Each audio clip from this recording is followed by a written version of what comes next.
Welcome to Owl Have You Know, a podcast from Rice Business. This episode is part of our Flight Path series, where guests share their career journeys and stories of the Rice connections that got them where they are. Welcome to Owl Have You Know on this reunion weekend here at Rice University.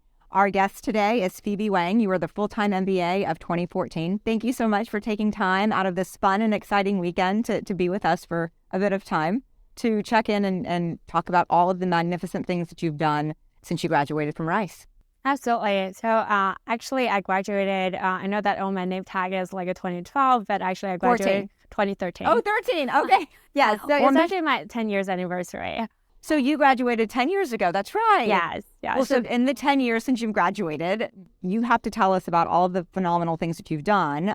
So you are very passionate about clean tech. And about the energy transition, and you are part of Amazon's team to really be carbon net zero by what year? 2040. So that's 10 years ahead of the Paris Agreement, which was 2050.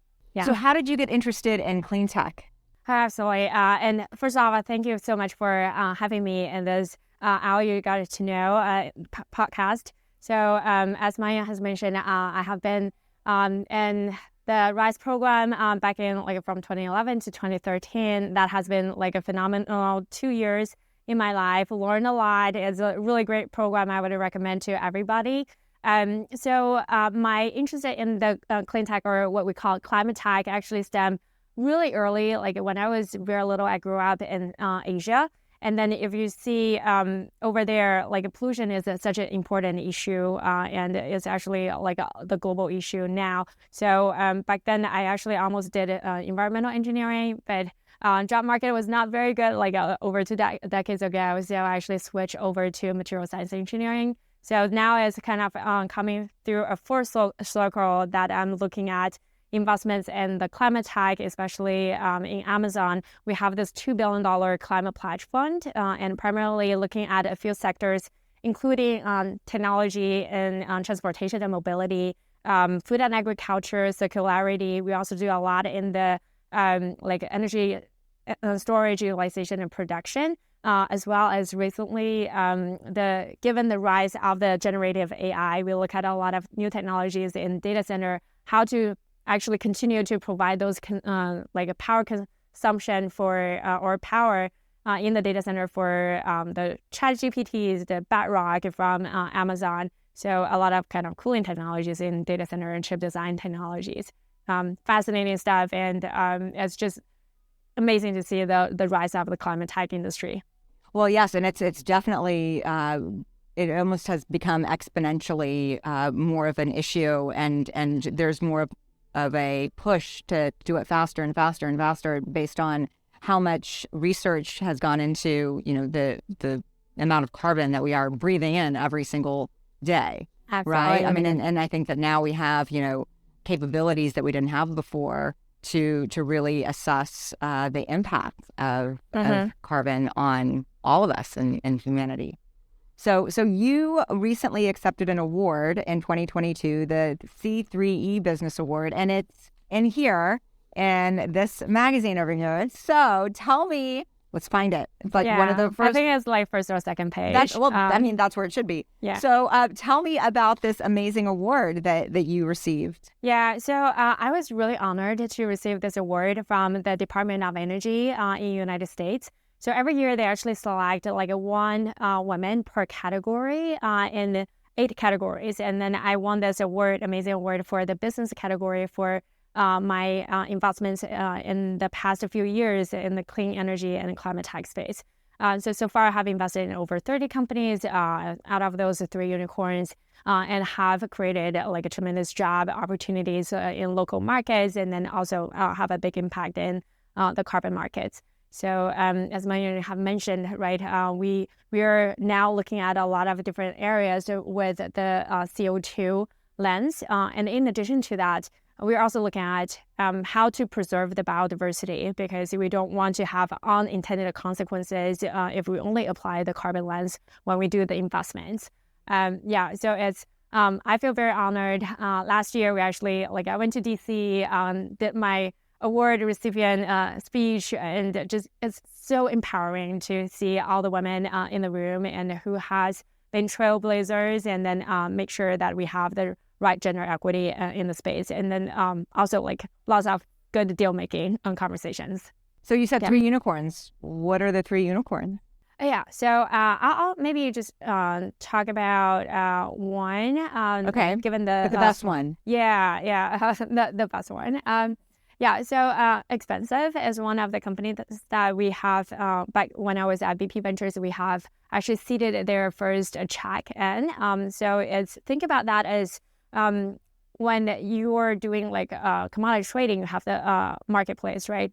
Or exchange. So this is actually a platform that you can do kind of get the CO2 or the green property of your commodities. So whether you're natural gas, your electrons, how green are they, how much energy that are actually going in, that you can actually use the blockchain technology to underwrite that. So that company has done really tremendously well. And that was back in 2017 when there's no MRV category, which is the monitoring, reporting, and verification for CO2.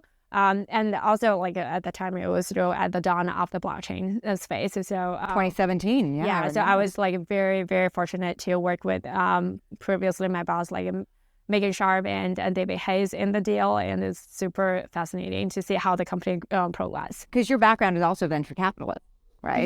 Yes. So I have a very interesting route, and I think for the people who are interested in kind of the career during and after the MBA. So I actually started as an engineer. So I spent my first few years in my career as chemical engineer, and then also semiconductor engineers. I used to do IC designs with DRAM, which is a dynamic random access memory for a semiconductor. After a while, I realized that I want to kind of move more towards the business side. So I actually did CFA, which is a Chartered Financial Analyst program, as well as Rice MBA, which I think let me kind of leapfrog in my career as well. So so kind of did a bunch of things like investment banking, private equity, commodity trading, and consulting. Yeah, and also started my own company before I actually kind of got into the VC side to become a full-time VC. So that was back in 2012 when I first graduated. I also graduated 1 semester early. So that really, that's a whole different story. Well, we'll talk about that too, because I want to know how you graduated a whole semester early. Like, do you sleep? That's a good question. Yeah, I got my full 8 hours, but I also did Ride Fund, which is a flagship program in Rise, which is a $1 million student-led. Like I think it's equity only, long only. We don't do short kind of equity fund. So I was like a first a junior analyst and eventually senior analyst, selecting the public stock market, like different stocks. So that actually gave me a kind of legs up for getting all my credits, and plus, like I have already done my CFA, like the first 2 levels. Many of the courses are kind of finance. Yeah, finances, economics, all those. Yeah. Yeah. So I did. I think I did a lot of credits. I also did like a summer and the winter credits too. So I was able to actually get 2 minors plus my major. 2 minors in the MBA. So did like. I think energy and finance minors in the MBA, and then still graduated a semester earlier. Wow. So what did you do with your free time? That's a good question. I probably don't have much free time, but I like to kind of work out. As I mentioned, I like to run a lot, and I do yoga. I also teach nowadays, teach baby yoga or kids yoga. Oh. I found that's kind of fascinating, and also kind of teach in different schools. I have taught in the Berkeley Haas for the past 5 years as a guest lecturer, and then a few times in the MIT Sloan Business School.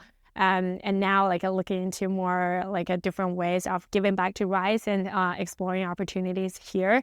By being a part of the Rice Alliance, which we're sitting in the Rice Alliance building. So yes. tell me about your work with the Rice Alliance and how you've given back. Absolutely. So I think Rice Alliance actually have several signature programs. So one of them is the Rice Business Plan Competition. I have been judging and involved in the Rice Business Plan Competition in the past 10 years. So kind of really Since you graduated. Since I graduated. Since you graduated. Yeah. And then back then, also when I was at Shell, we were one of the key sponsors. So I actually also get the opportunity to hand a gigantic check to the students, which is a fascinating thing to do. So right now I'm still continue to serve as the lead judge for kind of the final selection for the prize. I'm also involved with, I sit on the board for the Rice Alliance Advisory Board. I think every quarter I come back here either virtually or in person. Yeah. So it's great to meet with the fellow advisory board members, and then also Brad is a really good advocate in terms of the innovation. Brad Burke. We'll be talking to him later. Yeah.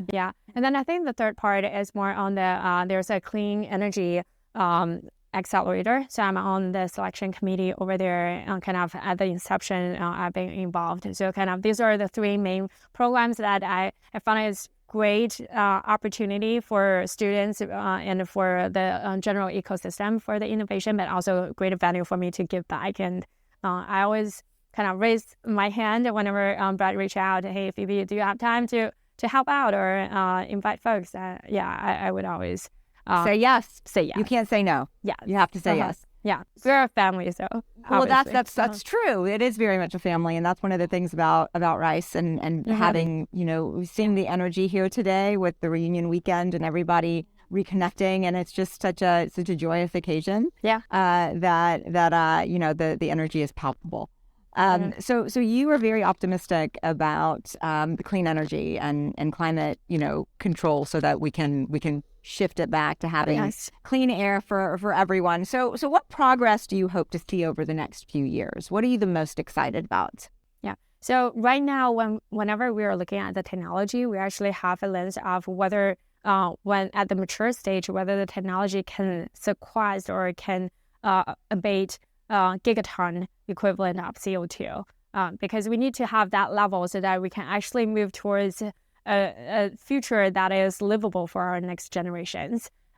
So that's something not very easy to do, but fortunately we have a ton of innovation, a ton of entrepreneurs, and a ton of venture capital coming into this industry. In addition to that, I need to highlight kind of it's not news, IRA, the Inflation Reduction Act from the Biden administration. I think that's super helpful, and it really kind of help reduce the payback period for many of the key technologies like hydrogen, green hydrogen, or CCUS. And then we are also looking at nuclear. I know that is kind of somewhat political, but there are a ton of capital coming into the nuclear fusion and fission so that we can have a clean source and large enough energy density source for the future use. It's magnificent. Yeah. There's a lot of wonderful things coming our way because of you. Oh, now I'm a very, very small part of that, but I'm trying to kind of give my 100% or 200% to support the entrepreneurs and the folks in the ecosystem. Well, we can't wait to see what you do next, Phoebe. And thank you so much for being here today with us and sharing a little bit of your story. And we'd love to have you back on to keep our finger on your pulse, because you know what's going on and the latest innovation of what really is the most important thing for all of our teachers. Mm-hmm. Yeah, thank you so much, Maya, and obviously Brett Berg and the whole Rice Alliance team. Those are great. Thanks for having me here. Thank Absolutely. you. Yeah. Thanks for listening. This has been I'll Have You Know, a production of Rice Business. You can find more information about our guests, hosts, and announcements on our website, business.rice.edu. Please subscribe and leave a rating wherever you find your favorite podcasts. We'd love to hear what you think. The hosts of I'll Have You Know are myself, Maya Pomeroy, and Scott Gale.